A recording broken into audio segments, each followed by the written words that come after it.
Hi, welcome back guys, this is your friend the Welcome to Fanfiction World, back with the amazing fanfiction. This is series a What If Deku Have Super Daughter. In this world where amazing powers are born into existence, there is a profession regarded above all others, and that is to be a hero. Heroes are the epitome of human aspirations, but being a hero isn't all about rescuing damsels in distress and one-punching villains. No, so much more goes into it than that. Popularity, prestige, perspective. A hero lives and dies by these things, and with such a sword over their heads, even heroes need help. With this threat, there is someone even heroes look up to save them from falling into the pit of obscurity.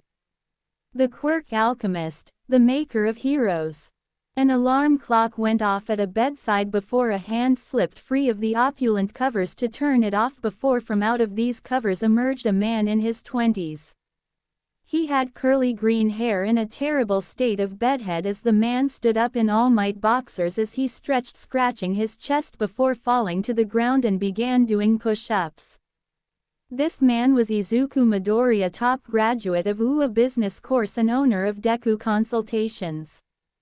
His business was a household name specializing in helping heroes in all aspects of their career, from innovative quirk training to publicity coaching. His name is said in the same sentences as those of Lemillion, Shoto, and Ingenium. On the other side of the bed, a mane of raven hair exited from the covers, followed quickly by a feminine body in a nightgown. Bare feet touched the carpet as she stood up with a stretch and an elegant yawn before entering the bathroom to turn on the light as she began her morning routine.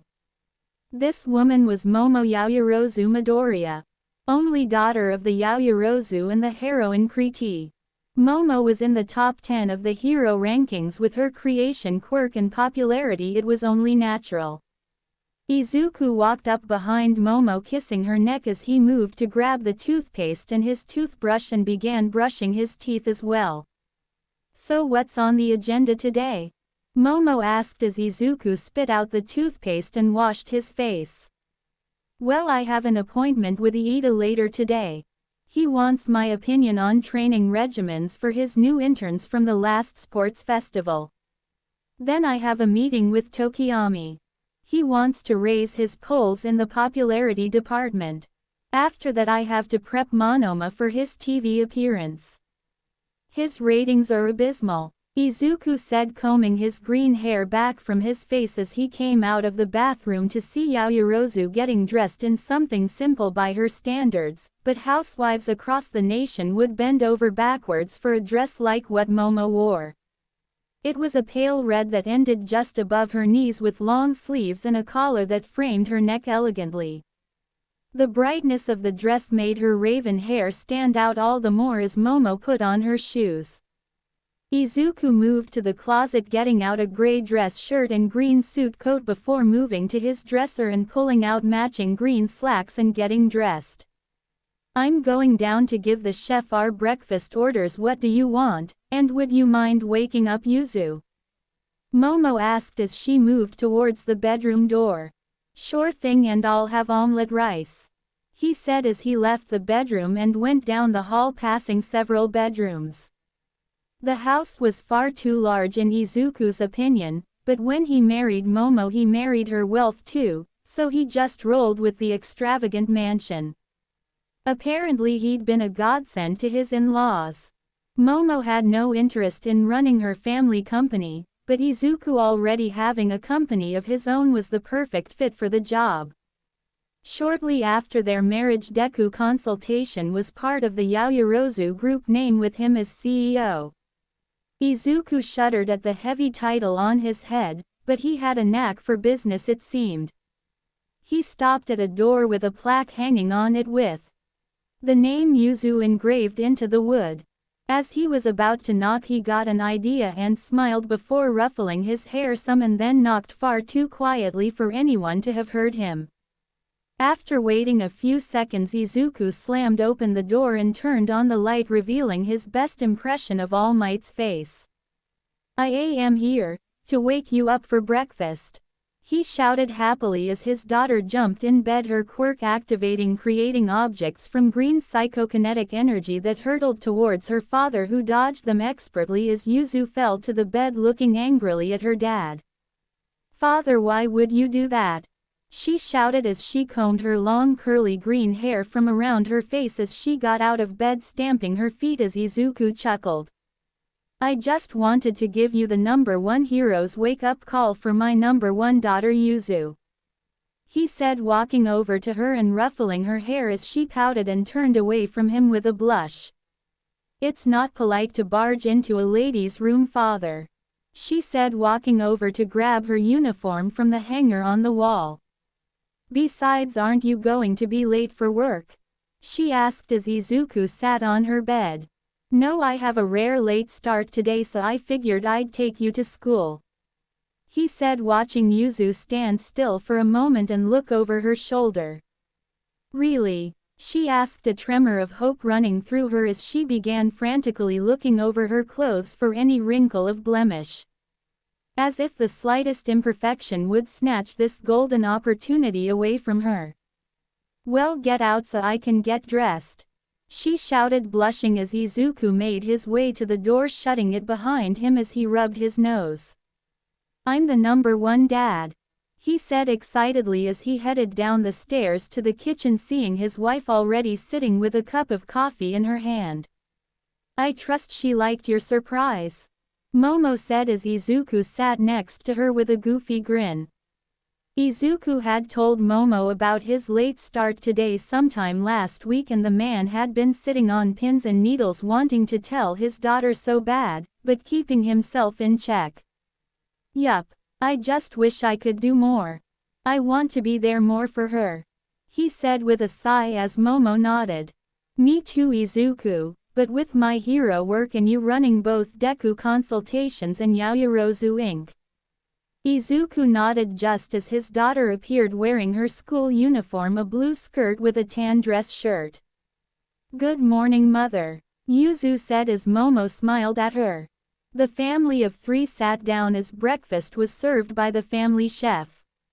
He placed a fruit salad in front of Momo, a plate of omelette rice in front of Izuku, and 2 slices of French toast in front of Yuzu, the latter plates being accompanied by a fruit smoothie and a glass of orange juice. As the 3 ate their breakfast, Momo received a call from her office and sighed. "Looks like I'll be leaving first today. A highway has collapsed and I'm needed immediately." "Sorry, you too," she said, kissing Izuku on the lips before kissing Yuzu on the forehead as she quickly left. "Be safe," father and daughter said simultaneously before returning to their breakfast. As the 2 finished their breakfast and headed towards the door, Izuku's phone went off. He switched his briefcase around to answer his phone. "Hello," he answered as the voice of Denki Kaminari, better known as the hero Chargebolt, shouted through his phone's speakers. "Midoriya, I need your help, man," he shouted as Izuku sighed.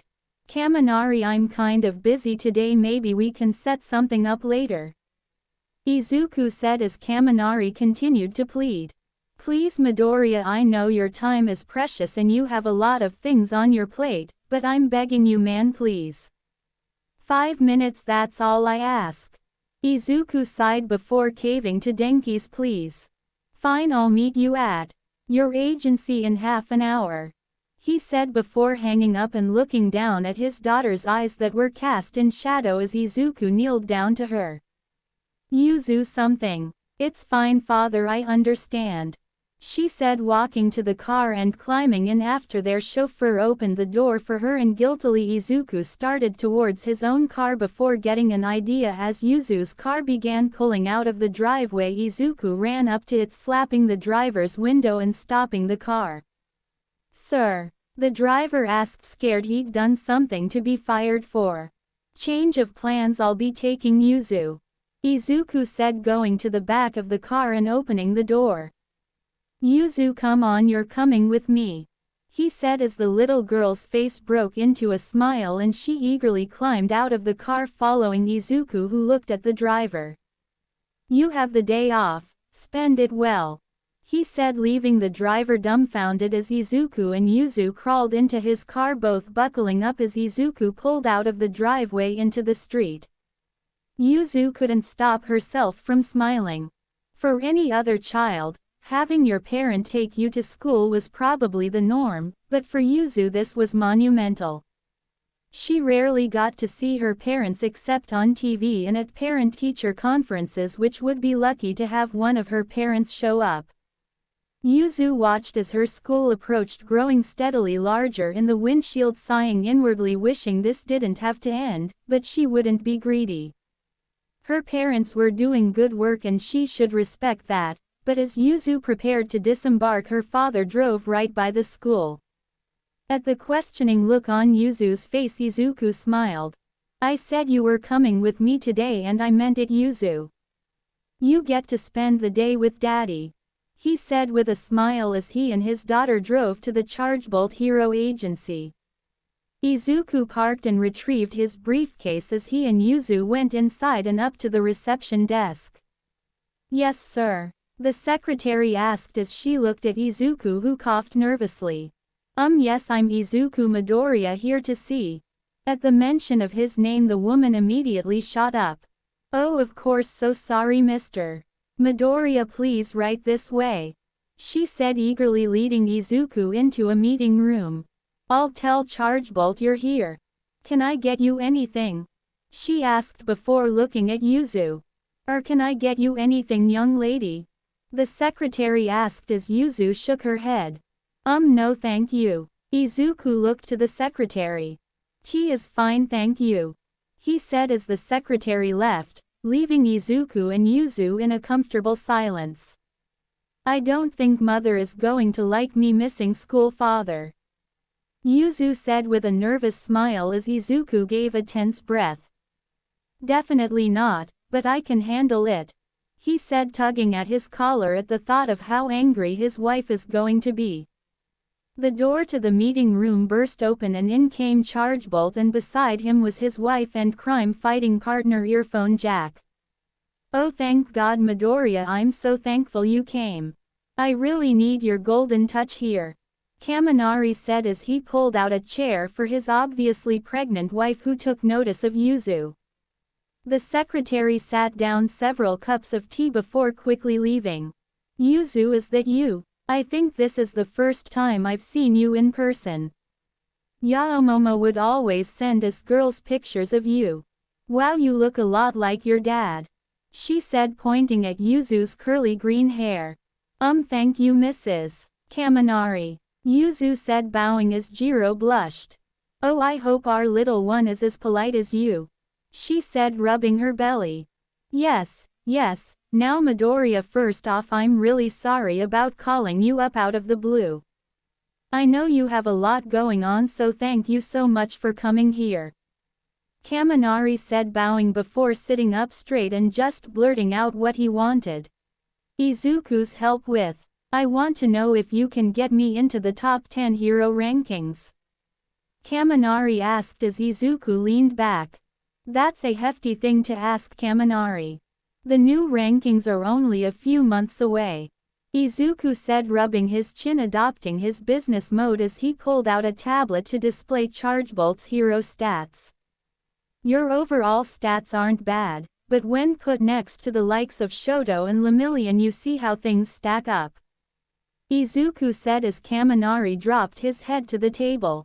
"I know, but I just really want a spot in the top 10. Kaminari said as Izuku arched a brow. "Okay, Denki, level with me here. As a friend of Momo's, I'd like to help, so what's the real reason behind this?" Izuku asked as Kaminari lifted his head from the table. "As you can see, Midoriya, I have a kid on the way and I want them to be proud of me. I want a spot in the top 10 so that when this baby is born he can know that his dad was someone great. I don't care what spot I get in the 10, I could be at the very bottom, but I'd be the bottom of the best. I never really thought about my ranking until Kyoka told me she was pregnant, then I started thinking about what I could do for my kid and this came to mind. It might sound selfish that I want to look good for my kid, but I really do, so can you help me? Kaminari said as Izuku sighed before speaking. Of course I can. I can't promise a spot in the top 10, but I'll do my very best, so let's get to work. Izuku said, pulling out his briefcase. This was the first time Yuzu saw her dad at work. She knew her dad helped heroes with their work, but had never really understood how important he was to them. The utter relief on Kaminari's face when her father accepted the job was palpable, and the fervor that her father put into his work was astounding. Never before had Yuzu been so proud of her father as this moment. It played out the same with every appointment her father had. No matter the hero, all of them depended heavily on her father's work. Her father was the hero to heroes. It was almost nightfall when Izuku and Yuzu made their way home. Her father looked drained, but the smile on his face told a different story. Oh man, Monoma is something else, Izuku said as he shook his head and rubbed his stomach. I'm starving. How about you, Yuzu? Izuku asked as his daughter looked at him. Father, you're amazing, she said excitedly as Izuku blushed and rubbed his head. No, I'm not all that great, I'm just a guy still trying to live out his dream of being a hero. Unlike you and your mom, I don't have a quirk, so I had to figure out a different way to help people and be a hero, and I came up with the idea of helping heroes further their quirks, and that led to all this. Meeting your mother, running a multi-million yen company, and best of all having a daughter like you, he said with a proud smile as they pulled into the driveway and the two disembarked from the car with Yuzu blushing heavily at her father's words. See, can I come with you to work again sometime? Yuzu asked as Izuku smiled. Of course, just not on school days anymore, he said, opening the door and coming face to face with an angry Momo. You made Yuzu skip school, she shouted, making Izuku feel as small as an ant. Yuzu, honey, dinner's in the dining room.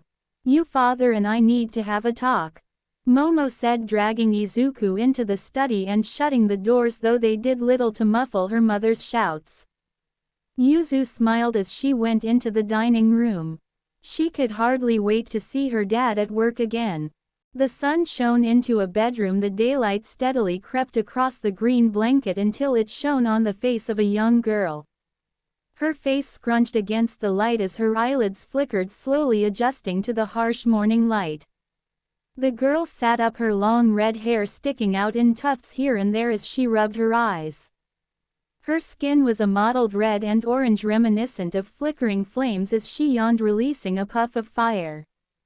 This girl was 10-year-old Sumika Midoriya, only daughter and eldest child of the rainy day hero Froppy and the #1 hero Entei, also known as Izuku and Tsuyu Midoriya are mama and dad to her.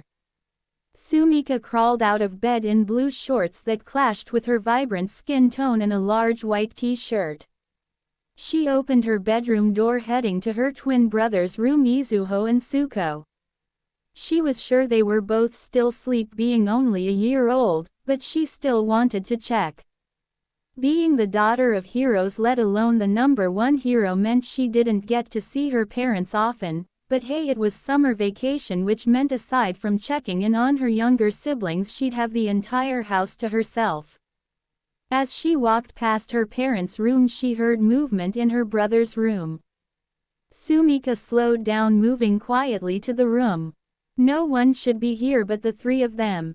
Her mother was probably at the agency already if she hadn't just slept there, and her father was in Italy and wouldn't be back for another day or two. Sumika peeked around the corner of the twins' room and was shocked to see her father standing over their crib. He seemed lost in thought, or just lost in the sight of the twins. This wasn't unusual. Sometimes she'd catch him just staring at them, or sometimes her like he was looking for something in them or measuring them in some way. It was weird, but her dad was a weird guy. Sumika decided to break her father from his reverie. There was no telling how long he'd just been staring at the twins. Dad, Sumika said, jarring Izuku as he turned around. This was something only she and her mother would see. The number one hero startled. Her father's hair was a brilliant red just like his father's and just as curly, though he cut it short in an attempt to manage the unruliness. Izuku was a tall man a little over 6 feet and rippling with muscle that was barely contained by his day-old clothes. She just clucked her tongue at the sight of her father's wrinkled shirt and pants. "Sumika, I didn't expect you to be up right now," he said, rubbing the back of his head as he looked back at the twins. "Oh, I took care of the twins, fresh diapers all around," he said with a shy grin as Sumika smiled gently. "Thanks Dad, I was coming in here to check on them. I thought you weren't supposed to be back until a couple days from now?" Sumika asked as her father slowly left the twins' room. "Oh yeah, well things went smoother than expected, so I was able to come home early. I got here." Izuku looked at his watch and his eyes bucked. "A couple hours ago?" he asked, shocked, wondering if his watch was broken. "Dad, have you just been standing at the twins' crib this whole time?" Sumika asked, a little worried. "Maybe you should get some sleep," she said, but Izuku shook his head. "Oh, I'm fine, I slept on the plane," he said with a smile. "Besides, I want to spend time with you. What do you say we whip up some breakfast together? You know, make it a father-daughter day," he asked, smiling like a child ready to show off a new trick. "I don't know Dad. I was kind of just going to." Sumika watched as her father began to deflate before her eyes. His disappointment was palpable. "I understand you probably want to go hang out with your friends. I don't want to get in your way or anything. I'll just hang out with the twins. We'll have a boys' day or something whenever they wake up," he said, trudging towards the living room. Sumika was caught between sighing and laughing. It was at times like this that she couldn't believe her dad was the number one hero. No offense to her father, but it was just so hard to equate the pouting man before her to the symbol of peace she saw, basically everywhere. From TV, to video games, and clothes, he was a paragon, but right now he was just her dad, desperate to spend time with her. "You know what, Dad? Breakfast sounds nice," she said, and watched her dad inflate and flash his award-winning smile. "Great. I picked up a new recipe in Italy, I thought you'd like to try it out," he said, rushing to the kitchen as Sumika followed after him, watching him grab pans and ingredients, but completely neglect the stove. Her dad knew that she liked to cook and to try new dishes. That was why he made it a point to try new foods whenever he left Japan, which for being this country's number one hero he did pretty often. His last trip was to Paris, she thought, or maybe America. "I'll get the stove for you, Dad," Sumika said as Izuku shook his head. "Why do that when I've got all the firepower we'll need right here?" he said, creating a ball of fire in his hands, to which he placed the frying pan on with a little butter that almost immediately began to melt. Izuku then pushed the fireball away from him, having it float over the stove, pan and all. Sumika just shook her head. "You don't have to show off for me, Dad," she said as Izuku smirked. "Your mother gets annoyed when I cook like this," he said as a look crossed his face. She couldn't tell what it was exactly, but it looked like he was in pain, but the look was quickly swept off his face. "Anyway, while I was in Italy I learned about this thing called a frittata. It was really good at the restaurant I got it from," he said as he moved to the fridge and pulled out various things. Her father's quirk is pyrokinesis. With it he could create and sustain fire, manipulating it as he pleased. Sumika just watched the flame slowly float in the kitchen, almost a living thing in its own right, as her father came back with bacon, mushrooms, tomatoes, potatoes, and chives. "How have things been going with you, Sumi?" Izuku asked, using her childish nickname, which immediately caused her to blush and pout as he set the ingredients in front of her and going back to the fridge to get eggs and cream. "Dad, don't call me that," she said, beginning to chop the various components in front of her. Of course, to anyone other than her immediate family, she doubted they would notice she was upset. She'd gotten her mother's poker face, or so she'd been told by her friends and family. Izuku chuckled as he whisked the eggs and cream together. "Well," he asked, not willing to let his question go. "Things have been fine. My grades are good," she said, not sure what to tell him. Izuku nodded. "Speaking of school, have you thought of what you want to do when you get older, or what schools you want to attend?" he asked, seeing that Sumika was done with the potatoes and brought the pan-carrying fireball over to her so she could slide the potatoes in as Izuku manipulated the fireball to shift the pan, stirring the potatoes around. Sumika was quiet, thinking about her father's question. Of course she knew what he probably wanted to hear, that she wanted to be a hero like him and her mother. On some level she did. Everyone told her that her quirk was unique and power worthy of a heroine. Not to mention both her parents were graduates of the top hero school in Japan. Of course she wanted to follow in her parents' footsteps, but she just didn't know if she had it in her to do so. The way her dad described heroes, it seemed like it was something you either had or didn't, and she wasn't sure she did. Seeing Sumika had stopped chopping the bacon mid-strip, Izuku walked over to her and placed a hand on her shoulder. "What's wrong?" he asked as Sumi looked up at him. "I don't want to disappoint you, but I don't think I want to be a hero," she said, closing her eyes so she wouldn't have to see the disappointment in her father's eyes before feeling his hand on her head. "Sumika, there is nothing you could do to disappoint me ever," Izuku said, thoughts of breakfast gone from his mind as he kneeled to face his daughter. "I mean, I'd be lying if I said I haven't been imagining you saving people since the day you were born, but I understand that the hero life isn't for everyone." Sumika looked into her dad's green eyes and saw only compassion and understanding there. "You're not mad?" she asked as Izuku smiled.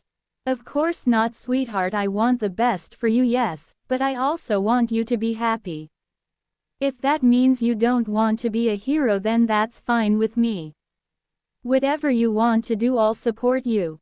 If you want to be a reporter, I'll go and get you the best equipment money can buy. If you want to be a politician, well, I'll see what I can do about that, but you'll have my vote regardless, and if you want to be an idol, I'll start calling studios and lining up auditions. Whatever I can do to make your dreams come true, I will, no matter what," Izuku said, rubbing his daughter's fiery red hair as tears sprang up in her eyes. "Dad, Sumika was cut off by a hard cough as the two noticed the smoke accumulating in the room. "Oh no, the potatoes!" Izuku shouted, moving his fireball to the sink and dropping the smoking pan into it before running water on it as Sumika opened the window, laughing in between her coughing. Izuku blushed as he rubbed the back of his head. "Don't tell your mother," he said as he hastily dumped the potatoes out as father and daughter began laughing, only to hear the sounds of upset infants. Izuku said, looking between the pan and his son's room as Sumika waved him back into the kitchen. "I've got it, Dad. How about you finish breakfast without me? Try not to burn the potatoes this time," she said as she went into her brother's room, finding both awake and clutching to the rails of their cribs.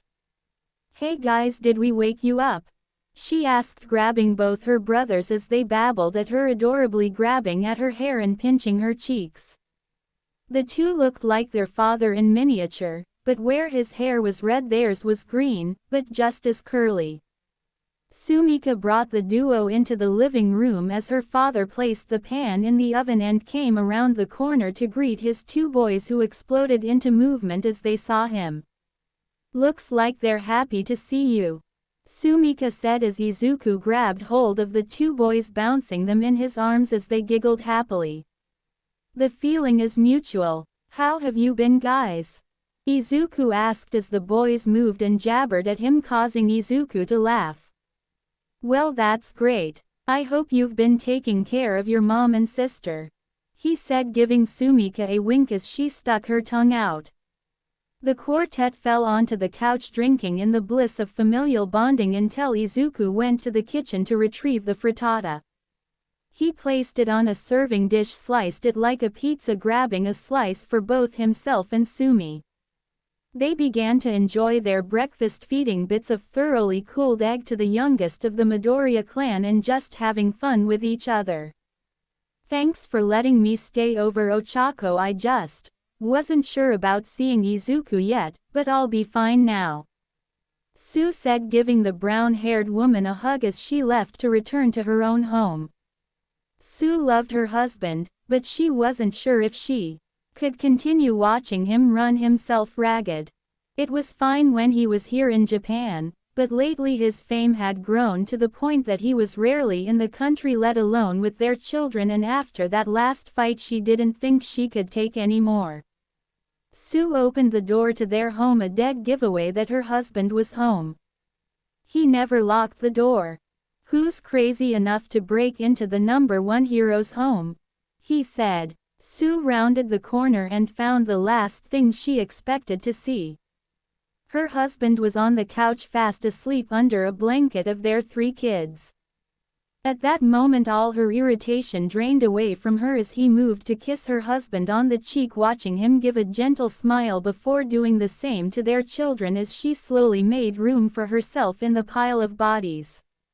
She wasn't the least bit tired, of course, but she couldn't resist being a part of this. In the field behind Naboo Middle School stood a group of boys in a circle surrounding one boy in the center. The boy had curly purple hair to the point it could only be called bushy. His purple hair covered his eyes and the boy was dressed in the uniform of the school, although it had been stretched to the point it was baggy on the boy's frame. The most defining characteristic was the long earlobes he had, and on the end of these lobes were earphone jacks. The left earlobe was pierced 3 times with gold earrings. He stood with his hands in his pocket as one of the boys approached the singular lad. "So you're the new kid, hun? The one everybody shits their pants about?" This boy was older than the boy he was talking to and looked down at him as the kid shrugged. "I guess," the kid said, raising his head, revealing one of his green eyes from behind his purple locks. "I don't see why that's any of your business though." He ended his statement as the upperclassman grit his teeth. "Looks like I'm going to have to teach you a lesson, smartass. Guys, hold him while I give him a crash course in middle school etiquette." 2 boys approached from behind the purple-haired kid, laughing a little before the boy's earlobes stretched out, piercing one in the stomach and the other was driven right into the ear of the other as vibrations were shot straight into them. The one who had his stomach prodded fell to his knees and vomited as the other simply passed out from the sound overload. "What the?" the upperclassman said before feeling a fist land in his stomach, dropping him to a knee as he clutched his stomach. "That's better, show some respect. I'm Kazuki Midoriya and I don't take shit from bootlickers like you," he shouted before driving his foot into the upperclassman's face and then looked at the rest of the gathered boys. "Does anybody else want to have a taste?" he asked, raising his hand as all the boys ran towards him. Kazuki smiled as he jumped into the brawl. Kazuki walked out of the field and grabbed his bag. "Let that be a lesson to you pussies. Don't mess with Midoriya-sama," he said, spitting out a bit of blood as he walked away from the scattered bodies of his unconscious classmates.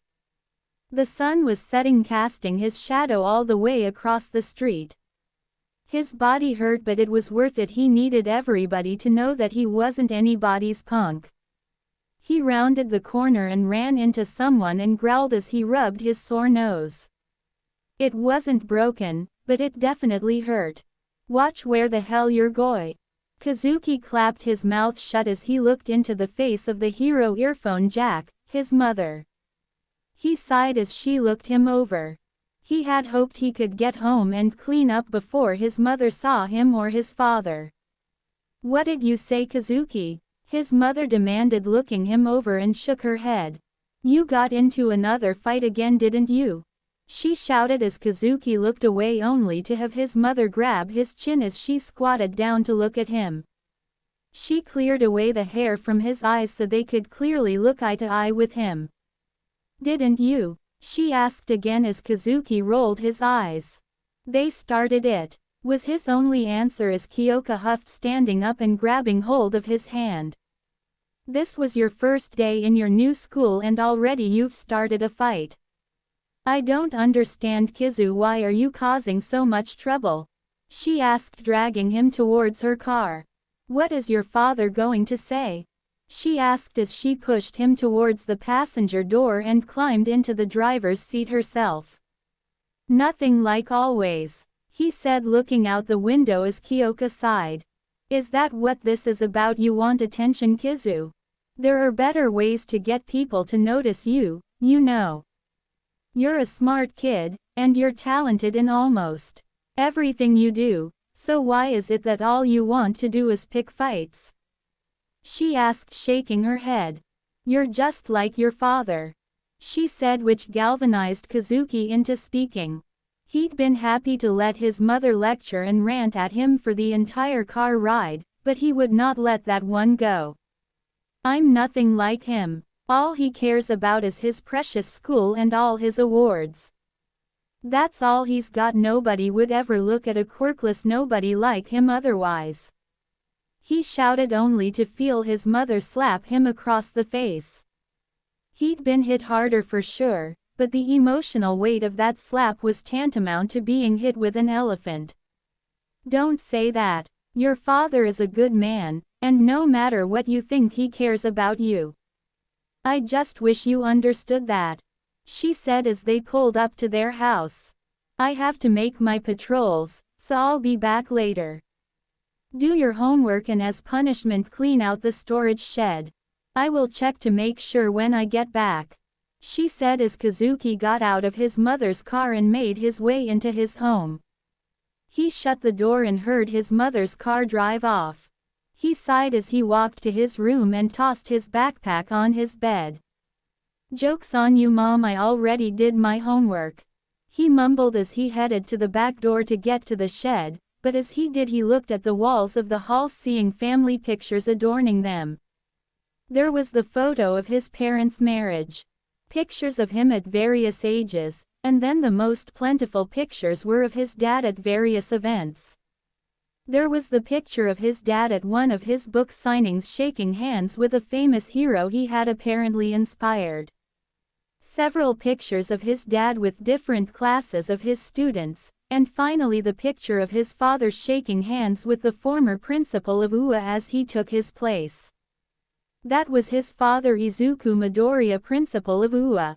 The school had arguably been the best school in the country for heroes, but when his father took over, that title was undisputed. UA is the best hero school in Japan. Their entrance rates are abysmal, but their graduates all go on to be the best heroes. His dad was responsible for guiding the future of heroics, and the cherry on top was that his father was quirkless. Kazuki stared at the picture a few more moments before heading out the back door to the shed and dragging a large trash can with him. He unlocked it with his key and opened the doors as a cloud of dust erupted from it. He coughed, waving his hand in front of his face to dispel the miasma, and looked inside. The shed was full of mostly his old man's junk. Much to his chagrin, his mother was right about his old man and him being good at everything they do. He knew that his dad could play just as many instruments as his mother. He was an accomplished author on quirk innovation, and he even consulted on support items. Kazuki growled as he picked up several old devices his father hadn't touched since he was born and threw them into the trash can, followed by illegible blueprints as well as broken tools. It was like a landfill in here. Some of this stuff he had no idea what it was or could have been. Kazuki picked up a box to carry it towards the light of the open door, but the box hadn't aged well and the bottom fell out of it, depositing its contents on the floor. "Oh fuck me," he shouted as he hurled the now useless box out of the shed. Kazuki got down on his knees to sift through the contents. Most of it was junk, mostly notebooks on old heroes, but in this pile of nerd trash there was a photo album. "What's this?" he asked, sitting down and opening the cover to find a picture of his father as a newborn. The green hair was a dead giveaway. "Oh great Pops, you're a narcissist too, though I shouldn't be surprised," he said, flipping through the pages, seeing his father age before his eyes. He stopped at the picture of his father at his middle school entrance ceremony. Izuku had bright green eyes and a wide smile that crinkled his freckles. Kazuki saw his grandparents as well. His grandmother, ever the lovable marshmallow she always was, and his grandfather, the hard-working businessman. "Guess Pops takes after you, Gramps," Kazuki said as he turned the page and bit his tongue. "What the hell?" he shouted, looking at the boy in the picture and comparing it to the picture before. "Who the hell is this?" he asked as he pulled the picture out and turned it over to see what was written on the back. He was shocked at what he saw. Izuku, age 15. This was his old man, he thought, turning the picture over. His father's hair was long down to his shoulders, with some of it covering his right eye. He was wearing a t-shirt revealing that his entire left arm was covered in a tattoo reminiscent of dragon scales with a skull on his forearm. Both Izuku's ears were pierced, starting from the lobe and curving up the outside of his ear. He had on a pair of gloves with studs around his wrists, black jeans and heavy boots. "There's no way this is my old man," Kazuki said, turning the page and saw another picture of his dad. He was wearing different clothes and his hair was pulled into a ponytail, but it was still the same man. This picture was accompanied by a newspaper clipping. "Massive altercation ends with dozens in hospital, suspect still at large." From what he could see, Kazuki counted at least 14 unconscious teenagers in the photo.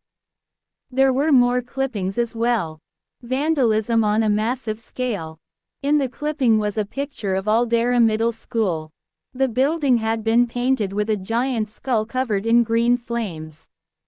"Local gang has dominated the Camino area." There was a blurry picture of several individuals running from the police.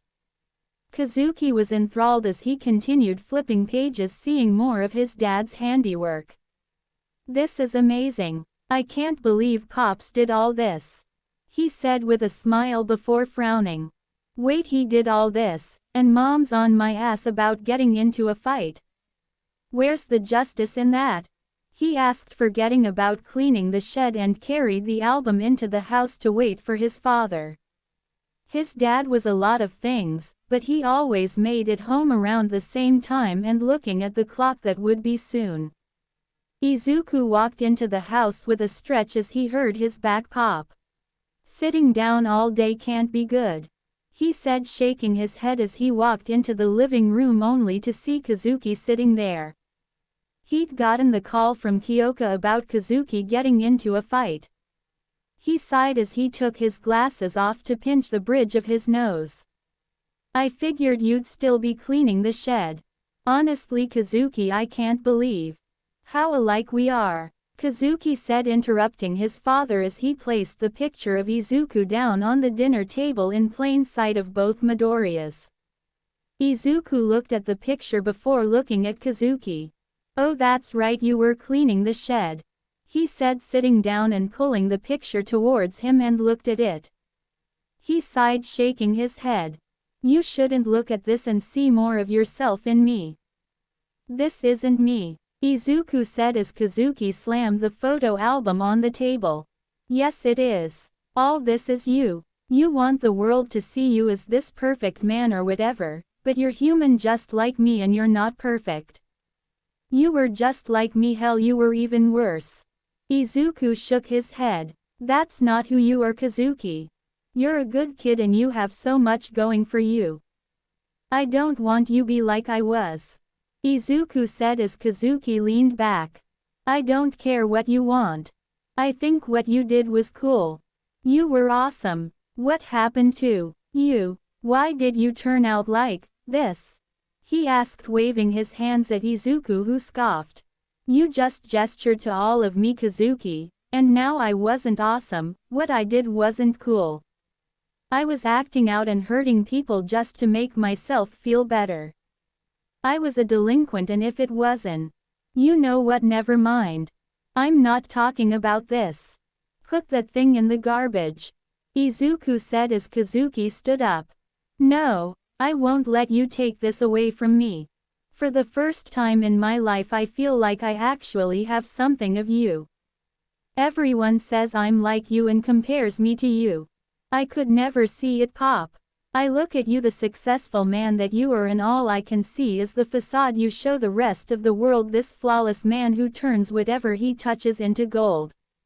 How can I look at you and see me, but this album shows me that we're not so different, Kazuki said as Izuku turned to face his son. You're not me, Kazuki. I never wanted you to be me. I want you to make your own way in the world. Izuku sat down on the couch and fished a cigarette out of his breast pocket along with the lighter. He scratched his head, undoing his swept-back hair to produce his natural curls.